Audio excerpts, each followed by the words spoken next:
মই আজি কালি কথাখিনি মই কলো আজান দিয়াত আমাৰ আপত্তি নাই আজানটো বহিৰ্ভূত হ'ব নালাগে কাৰণ ইউপি 2020ত আফজল আনসাৰী ভাৰ্চেছ ইউপি গভৰ্ণমেণ্টৰ এটা ভাৰ্ডিক্ট জাজমেণ্ট আছে তাত কৈছে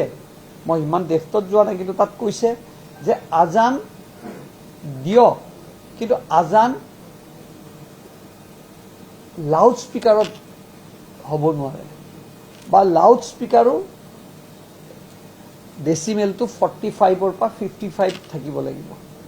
বুজি পাইছে নইজ পলিউশন ধৰক ইয়াত যদি কোনোবা বেমাৰী আছে ইয়াত যদি কোনোবা হস্পিটেল আছে ইয়াত যদি ৰেষ্ট্ৰিক্টেড এৰিয়া আছে 5 বাৰকে আজান দিয়াটো 5 বাৰ কি তেওঁলোকৰ ধৰ্মমতে 10 বাৰে দিয়ক কিন্তু হেতু বাহিৰত বহিৰ্ভূত হ'ব নালাগে এটা তাৰ লিমিট থাকে মই ধৰ্মটোলৈ কোৱা নাই মই কৰ্মটোলৈ কৈছো আজানৰ লৈ আমাৰ আপত্তি কৰিব লগা নাই ইছলাম ধৰ্মত আজান হ'ব লাগিব 5 বাৰ পৰে 10 বাৰ পৰে তেওঁলোকৰ কথা খালি এইটোৱে সাধাৰণ মানুহক এফেক্ট হ'ব নালাগে তথাপিও মই কৈছো সপ্তাহত এদিন লাউড স্পিকাৰটো লওক কিন্তু সদায় 5 বাৰ লাউড স্পিকাৰ কাৰণ ভগৱানক আমিও বিচাৰো আমিতো ভগৱানক লাউড স্পিকাৰত নিবিচাৰো না আমি ভগৱানক মোৰ ঘৰৰ মন্দিৰত কৰো আমাৰ মন্দিৰত কৰো ইয়াৰ এটা ব্যৱস্থা আছে সেই ব্যৱস্থাৰ বাহিৰত যাব নালাগে তথাপিও মই কৈছো সপ্তাহত এদিন কৰক তেখেতসকলে লাউড স্পিকাৰ কিন্তু বাকি কেইটা দিন লাউড স্পিকাৰ বন্ধ কৰিব লাগে কাৰণ তেওঁলোকে লাউড স্পিকাৰ যে এতিয়া মই ঘৰত বিহু এখন পাতিছো দুৰ্গা পূজা পাতিছো মইতো চৰকাৰৰ পৰা